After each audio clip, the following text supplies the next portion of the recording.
I'm John Robbins, co-founder of the Food Revolution Network and co-host of the Food Revolution Summit. In our last video, my son and colleague Ocean told you about our family's journey from Baskin-Robbins to the food revolution.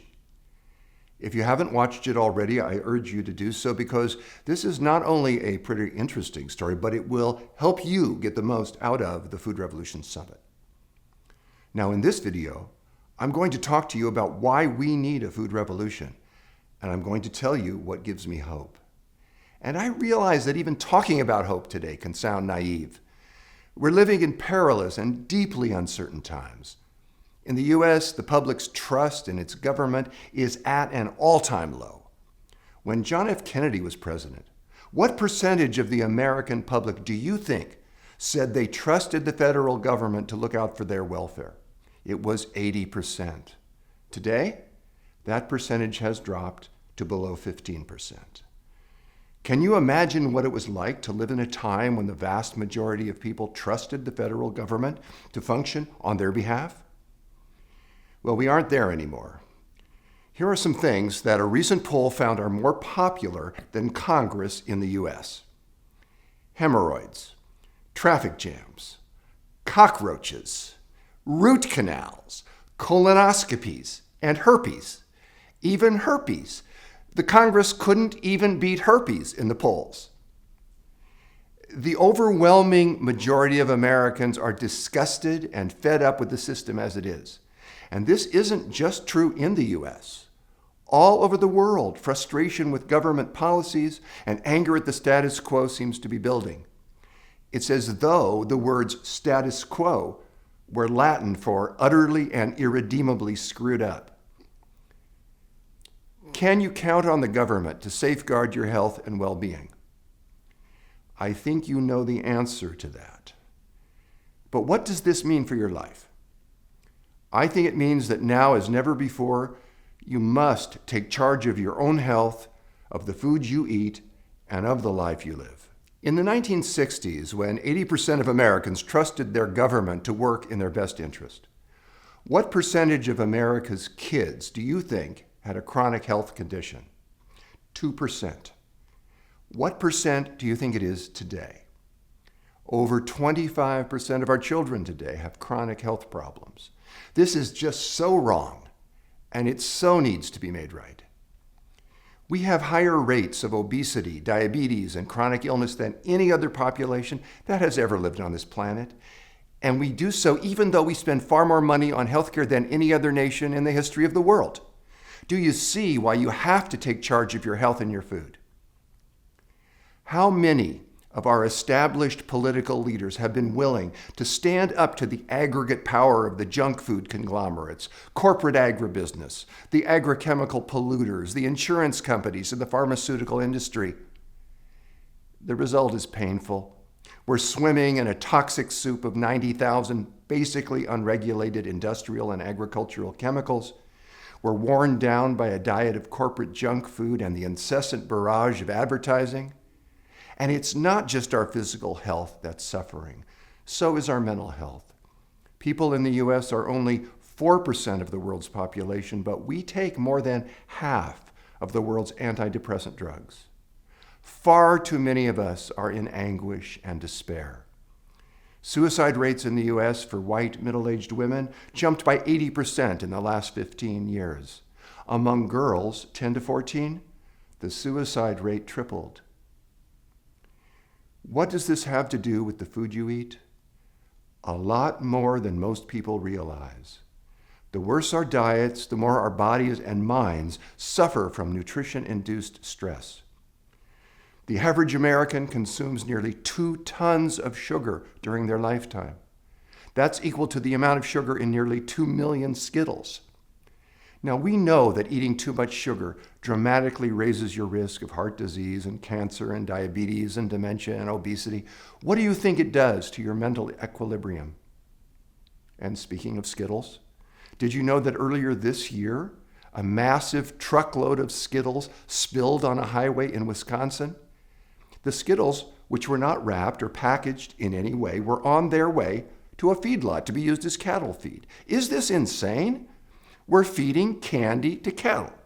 But this is just another example of the bizarre and stunningly unhealthy ways we feed and raise the animals from whom we get industrial meats, dairy products, and eggs.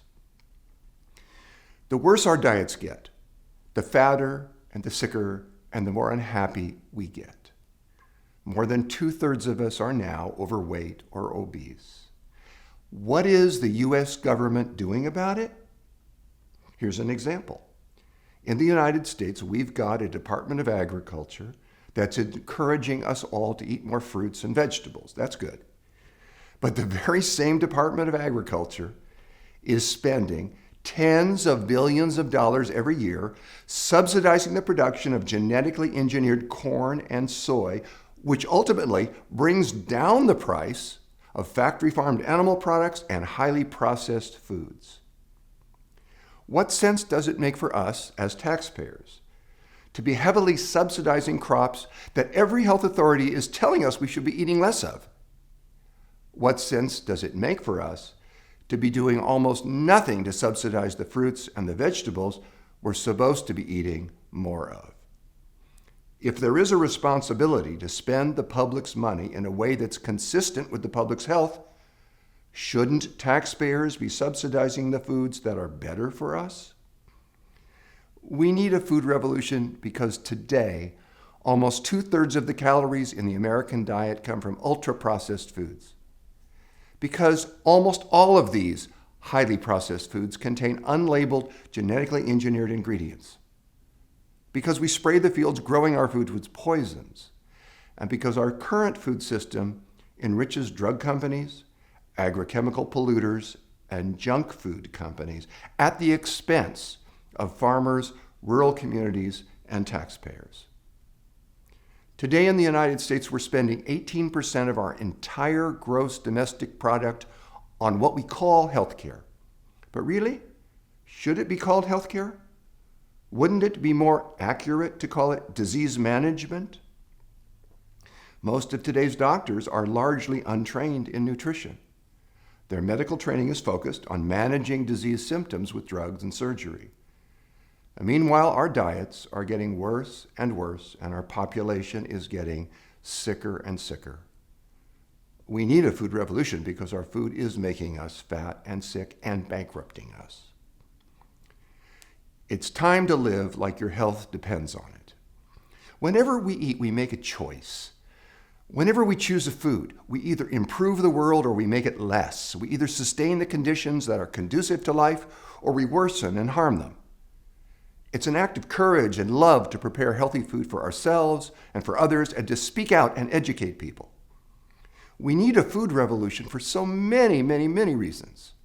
Every year in the United States, we throw away 96 billion pounds of food, which means we're feeding our landfills as much as we're feeding our people.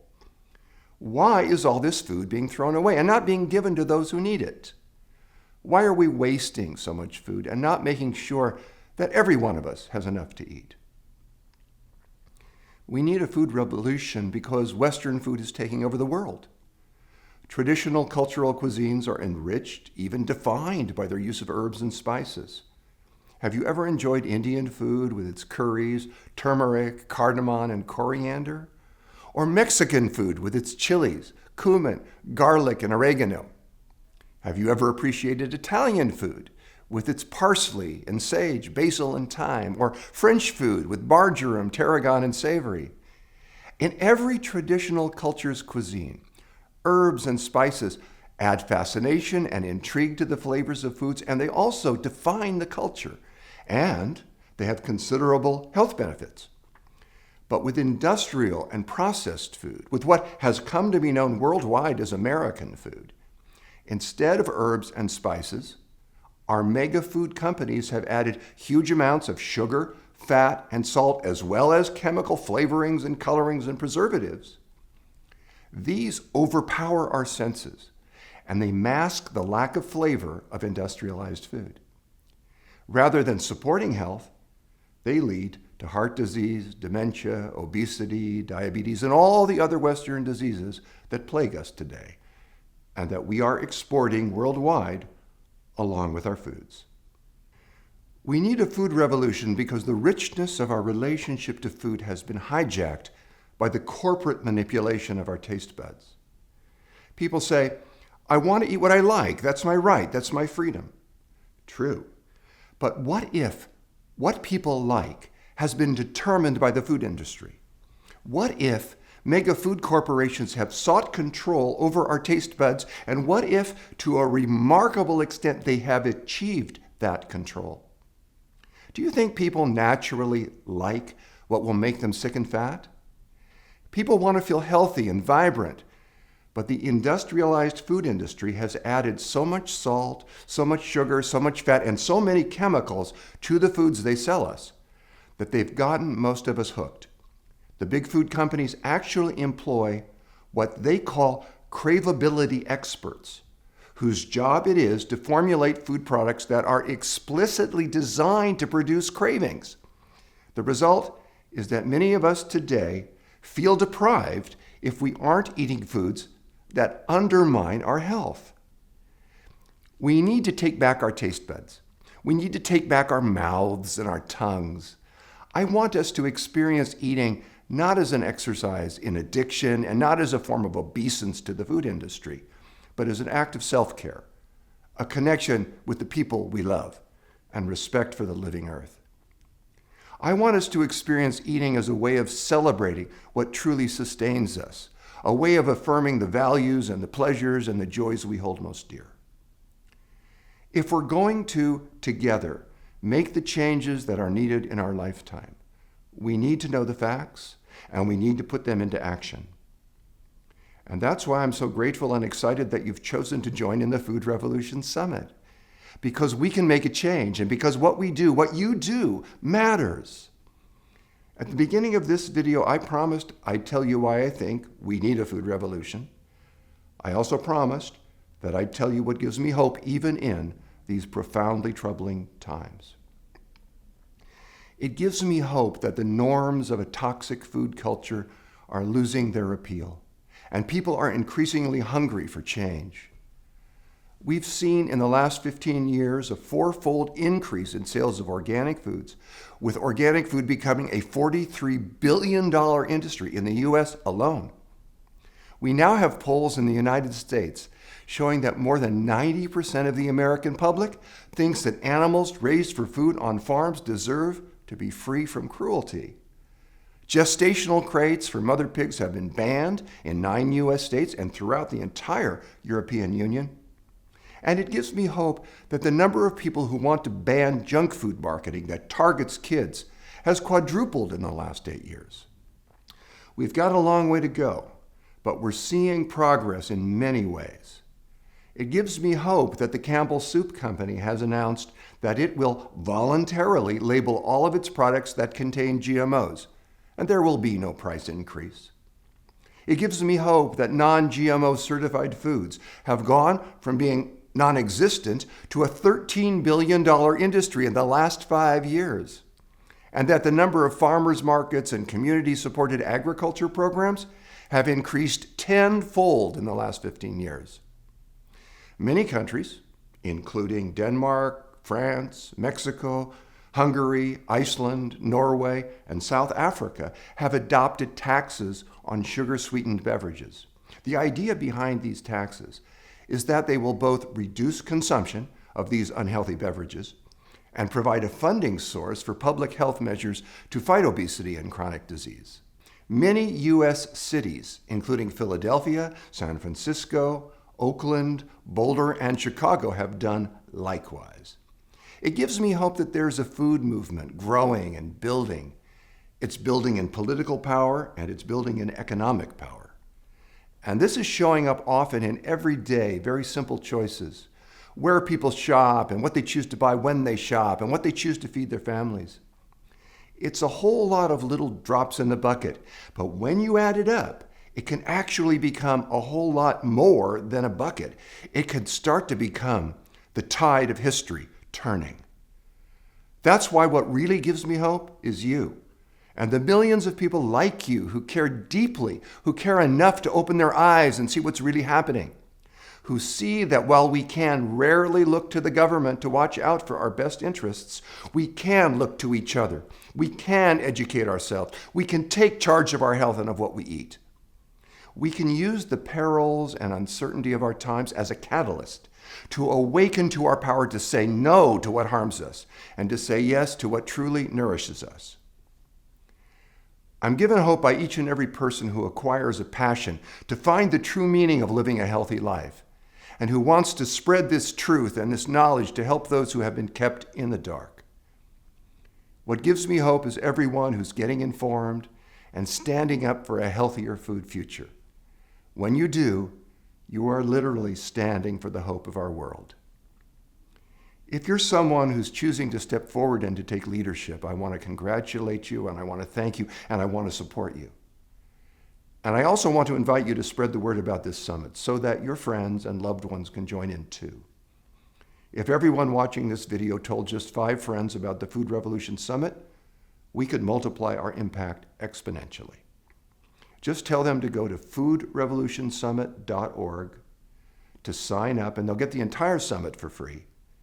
That way they can join you in getting the latest insights from some of the top food experts on the planet about how we can leverage the power of food to stand up for healthy lives and for a healthy planet.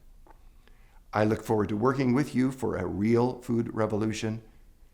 And most of all, thank you for caring.